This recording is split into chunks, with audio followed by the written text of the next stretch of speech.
We haven't done this yet. How many are here for the first time? This is our first conference. Holy Toledo, look at that. Oh, that's marvelous. Well, welcome all of you. It's great to have you here. All right.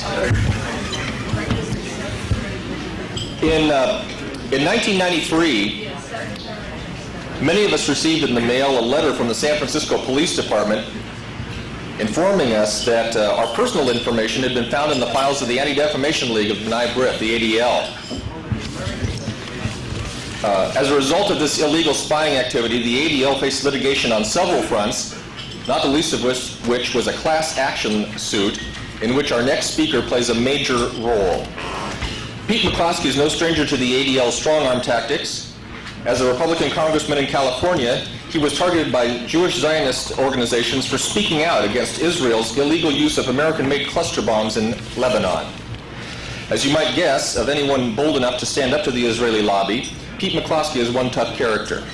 As a U.S. Marine in the Korean conflict, he was awarded the Navy Cross as a second lieutenant, the Silver Star, and a Purple Heart. He graduated from Stanford University and later received a law degree from Stanford Law School. As a congressman, he was the first Republican to speak out against the Vietnam War, as well as the first to give a speech calling for the impeachment of President Richard Nixon. He's here tonight to share with us, from hard-won experience, how the ADL operates. Ladies and gentlemen, please give a warm IHR welcome to Congressman Pete McCloskey.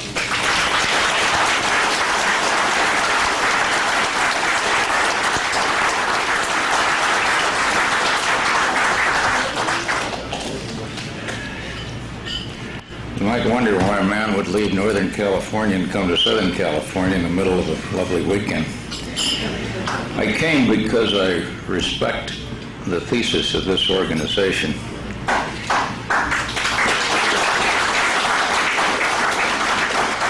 And the thesis being that there should be a re-examination of whatever governments say or politicians say or political entities may say. I was in politics for 15 years, and I think you would start with the assumption, never trust a politician. I was on active duty in the Marine Corps over at Camp Pendleton, a few miles from here. In 1964, I was the supposedly leading Marine Corps reserve officer studying counterinsurgency. I was running the counterinsurgency school for Marine Reserve officers for a month. And during the time that I was at Pendleton, the Gulf of Tonkin resolution was enacted by the Congress. And you may remember that the Secretary of State, Secretary of Defense, came before the Congress and said that torpedo boats had attacked for the second time two destroyers, the Maddox and the Turner Joy. The Congress voted nearly unanimously to authorize the President to go to war in Vietnam, one of the most tragic mistakes that we ever made. The two men I fought under in Korea, General MacArthur and General Ridgway, both said, never again fight a land war on the Asian continent. It is not a place for American firepower, mobility, and concern over human life as a place to wage war. Nevertheless, we went to war, and a great American who stands for exactly what your thesis is, Senator Fulbright, said it is the responsibility of the politician to lead in the re-examination both of policy and in historical fact.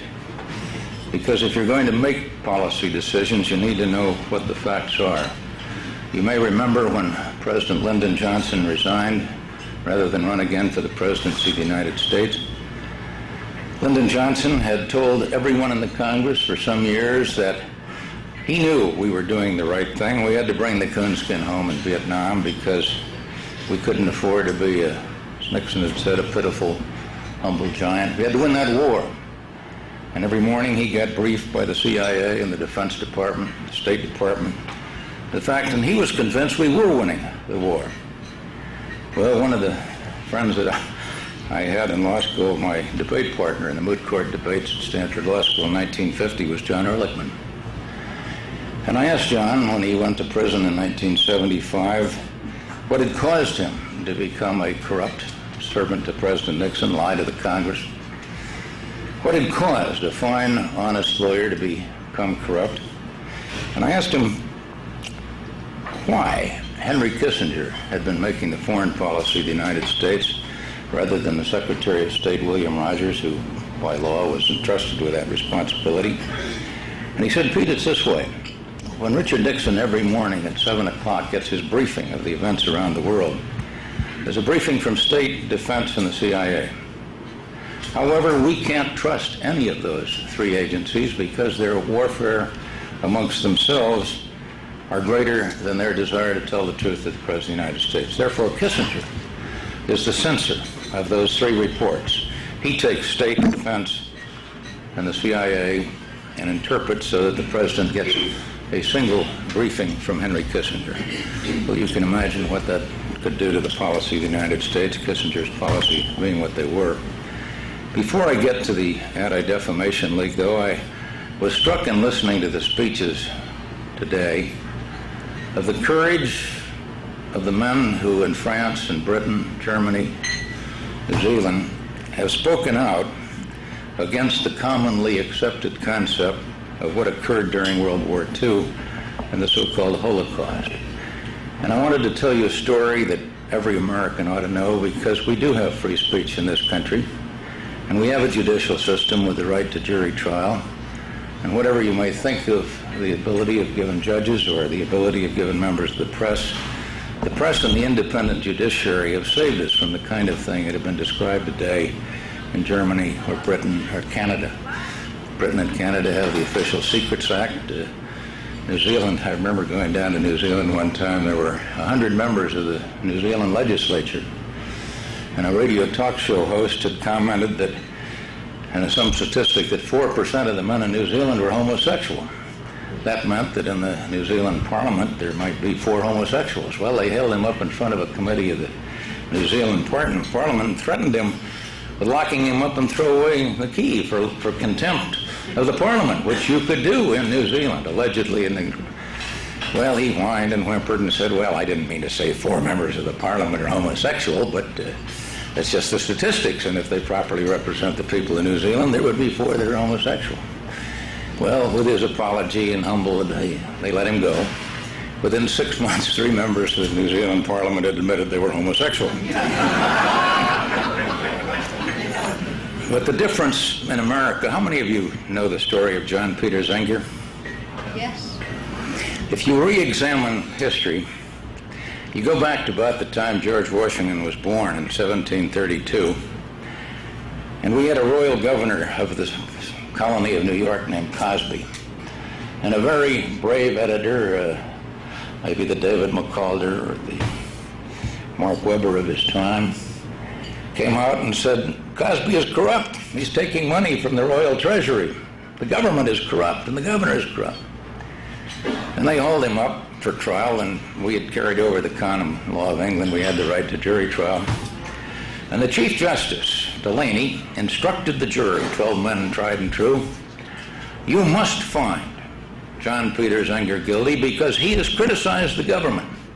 It is important and essential to the preservation of government that people have a good opinion of it.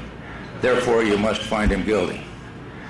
Well, the jury took about 20 minutes. They acquitted John Peter Zenger. As a result, when we adopted our Bill of Rights, we put into it 2 essential rights, the right of free speech, free press, and the right of trial by jury. And that has generally protected people of whatever dissenting views in this country they cared to express from everything except the scorn of their peers in the same field.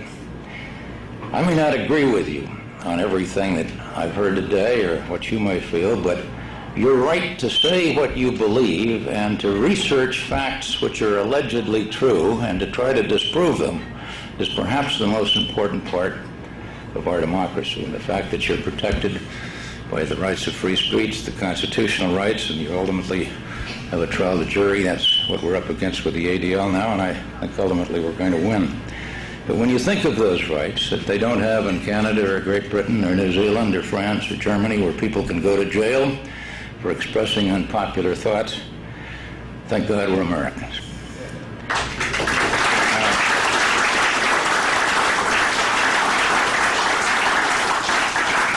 Maybe thank God for the privilege of being American. Right at the moment, I'm on a group of people that are revisiting an event of 50 years ago.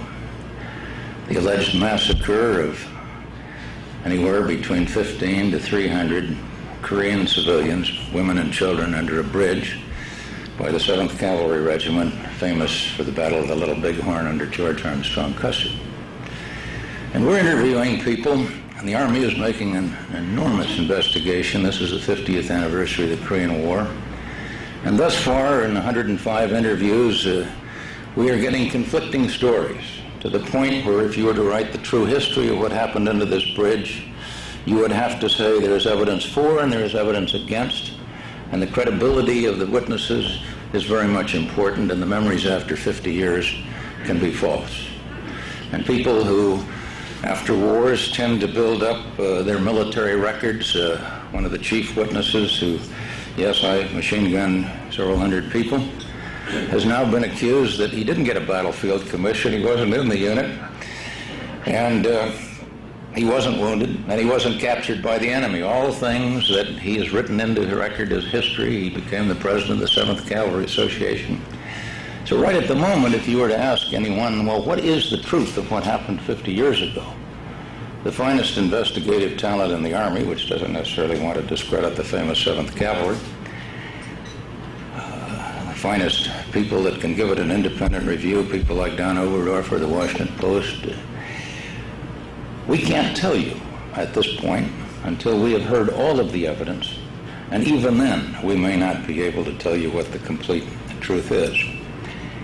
But massacres tend to get covered up, just as massacres tend to be accelerated. The Boston Massacre, what were there, 8 people killed in Boston, and yet the rebellion against the United States, against Great Britain, stemmed from the so-called Boston Massacre. I was struck by a book, and I commend it to you all as historians, called The Mountain Meadows Massacre. It was published in 1950 and disclosed a massacre by members of the Mormon Church south of Cedar City, Utah, in the year 1857. Remember, the Mormons had been driven out of Illinois and Missouri by people who thought they were religious fanatics or cultists. They had no love for the people in Missouri and Illinois who had driven them out. Brigham Young had founded Salt Lake City and had sent people south, as far south here as San Bernardino and into southern Utah. And a little town called Cedar City, which was trying to defend itself against the Paiutes and the Navajo Indians, embattled. A wagon train came through on the way to Los Angeles in the year 1857, 150 men, women, and children, about 20 of the children being under 2 years old, some having been born on the long trek from Missouri.